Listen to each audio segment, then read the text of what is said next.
ये मेरे में अपने आप Stop complaining. मेरे में अपने आप Lesson 8. इमरजेंसी कॉल लग रही है यार।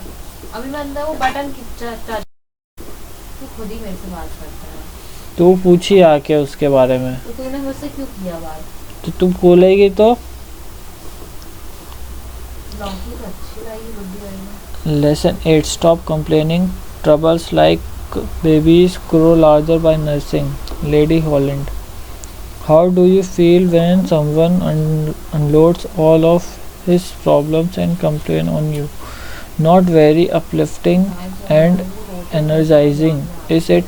The truth is, nobody likes to be around a complainer, except perhaps other complainers. Of course, all of us complain at one time or another. The important question is how often do you complain? If you are wondering whether you complain too much, simply ask your friends, relatives, or co workers. They will let you know.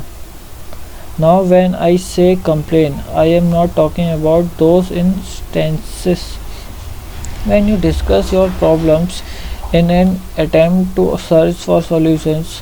That's constructive and commendable, and I am not referring to those occasions when you share your life experiences, including disappointments, with friends or relatives in the context of bringing them up to date on the latest developments in your life.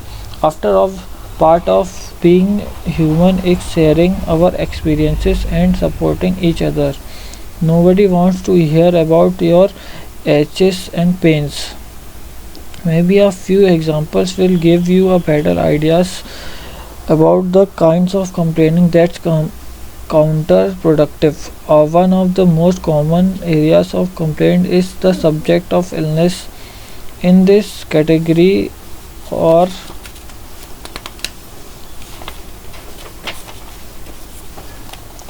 comments such as "My back is killing me" or "I have a terrible sinus headache." Worse yet, some people get very graphic in explaining the gory, glory details of their particular ailment, such as "I had this green stuff oozing out of my," and does not it just make your day when your co-worker tells you that he or she is nauseous? Let's face it, what can I possibly do for you if you have a stomach ache?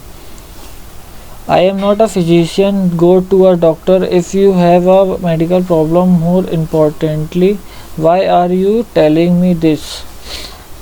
You might want sympathy, but all you are doing is dragging me down and reinforcing your own suffering. Talking about pain and discomfort will only bring you more or the same, and encourage those around you to look for the exist. Self pity is an acid which eats holes in happiness. Self pity is an acid which eats holes in happiness. Earl Nightingale. Nightingale. When it comes to complaints about illness, the principle of escalation usually rears its ugly head. Here is how it works. You tell your friends about the agony you went through with the flu. Your friend interrupts and says, "You think you had it bad. When I had the flu, I had a 104-degree fever and had to be rushed to the hospital. I almost died." Or tell someone that your back or foot hurts and count how many seconds it takes for that person to switch the conversation to his or her own back pain and itching feet. Complainers love to play his game. Their pain is always worse than yours. Don't let it rain on your parade. Another favorite complaint area is the weather. It starts to rain and people says, what a lousy, miserable day. Why does some moisture from the heaven make it a lousy day? When someone makes that remark to me, I respond, it's wet down, but it's a great day. But associating rain with lousy day, you are programming yourself in a negative way. Furthermore, your complaints about the weather won't change the conditions. It simply makes no sense to get upset about things over which you have no control and which have no significant impact on your life. Finally, there are the petty complaints such as the waiter did not come over to take my orders for 5 minutes, or John got an office with a larger window than I have. Life presents too many difficult challenges for us to get bogged down with silly things like that. And when you grip about insignificant things, you are also saying something about yourself. If I am your employer or a member of your team, I am wondering how you will react when we really have a problem worth worrying about. He had every reason to complain. Several years ago, I was in my office and thinking about some of the things that were not going as well as I had planned. You know, the typical business problems. Result not Results not happening as fast as I had expected. And I will confess that I had been doing a little complaining about it. Then Pedro walked in. Pedro is in his early 20s and came to this country about 6 years ago from Honduras. He works for a company that cleans homes and offices. You talk about a positive attitude. Pedro is one of the most positive people I have ever met, always smiling and upbeat. On this day, however, I asked Pedro about Hurri- Hurricane Mitch and its impact on his homeland.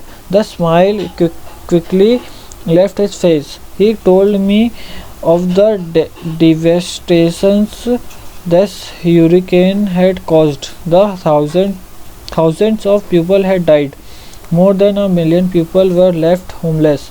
Pedro said that his father, mother, and brother still lived in Honduras, and he had no idea if they were dead or alive.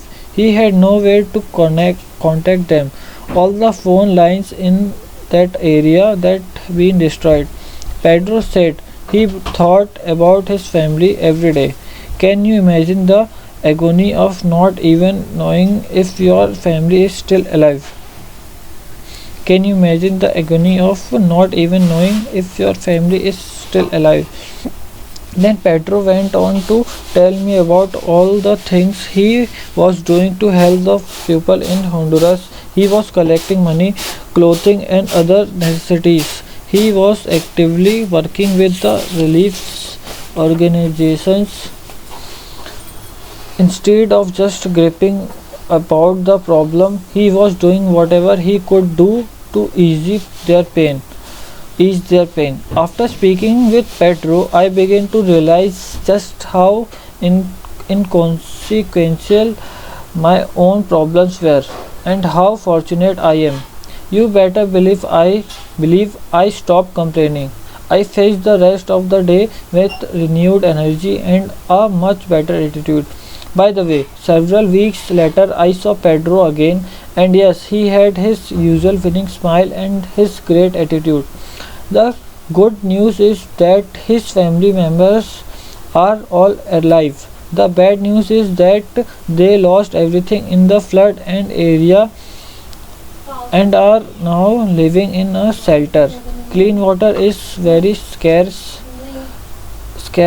Disease in rampant. I can't even fathom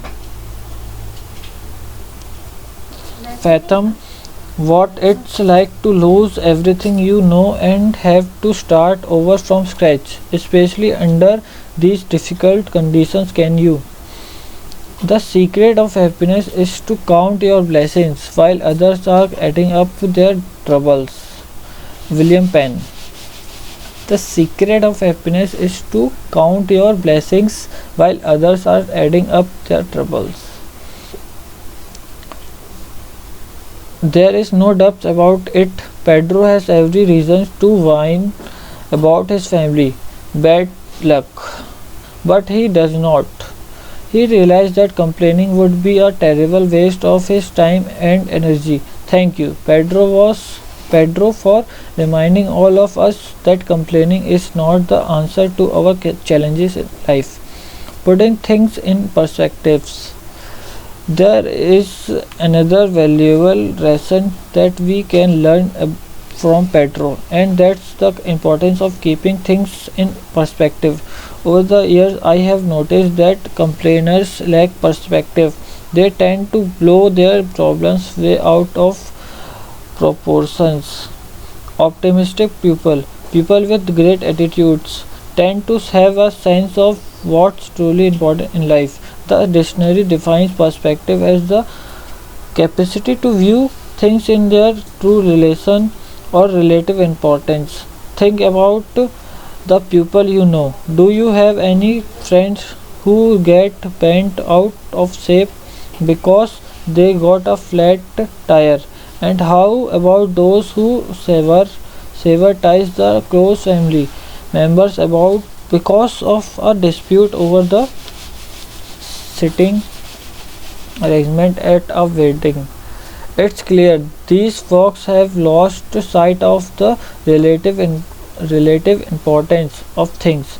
I think we can all learn from Eddie Richenbaker, who drifted in a life raft for 21 days, hopelessly lost in the Pacific. After surviving the ordeal, Richenbaker said, if you have all the fresh water you want to drink and all the food you want to eat, you ought never complain about anything. Let me share with you some of the things I am grateful for. I am in good health. Dolores is a good health. We have our own home. We have plenty of food to eat and clean water to drink. We live in the United States and enjoy freedom. I love my work. I get to travel and meet fascinating people. I have many loyal friends. I draw strength from my relationships with God. This is just a partial list of the blessings in my life. And you know what? Even with all of these wonderful things, there are times when I start to take some of them for granted. But I have learned so to quickly reconnect with these blessings, and it boosts my attitude and brings me right back on course. So, what is that you have been complaining about lately? Are they really are they really life and death matters? The next time you are tempted to gripe about your problems, pick up a pen and piece of paper and start listing all the reasons you have to be grateful. Let me tell you, it sure beats complaining. Reflect upon your present blessings, of which every man has plenty, not on your past misfortunes, of which all men have some. Charles Dickens.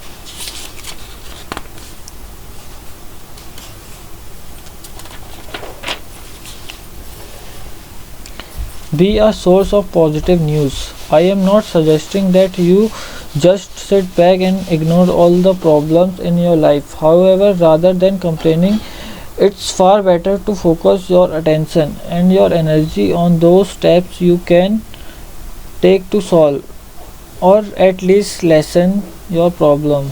For instance, let's say you are feeling a little tired lately. Instead of telling everyone how lousy you feel, make an effort to exercise more regularly or get to bed a little earlier. To review, complaints work against you in three ways. First, no one wants to hear negative news about your illness and your problems. Second, complaining reinforces your own pain and discomfort. So, why keep replaying painful negative memories? Third, complaining by itself accomplishes nothing and diverts you from the constructive actions you could be taking to improve your situation.